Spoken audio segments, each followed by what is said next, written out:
बोलो पीपल पथवारी माता की जय। एक बुढ़िया थी, उसने बहू से कहा कि दूध दही को बेच के आ। वह बेचने गई तो रास्ते में औरतें पीपल पथवारी सींच रही थीं। उनको सींचता हुआ देखकर बहू ने पूछा कि तुम क्या कर रही हो।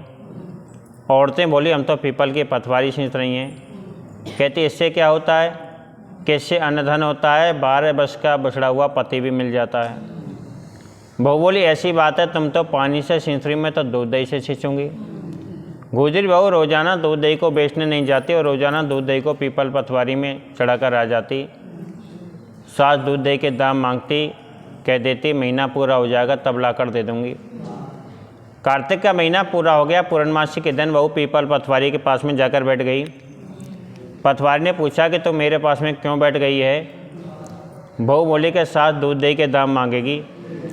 पीपल पथवारी बोली कि मेरे पास का दाम रखा है, ये पान पतूरा पड़ा है, इनको ले जाओ। बहू ने वही ले जाकर कोठरी में रख दिया। डर के मारे उड़कर सो गई। सासू बोली बहू पैसे ले आई। बहू बोली कि कोठरी में रखें। सासू ने कोठरी खोलकर देखी तो उसमें हीरे मोती जगमगा रहे हैं। सासू बोली बहू इतना धन कहाँ से लेकर आई। बहू ने आकर देखा तो सच्चे में धन भरा हुआ पड़ा है।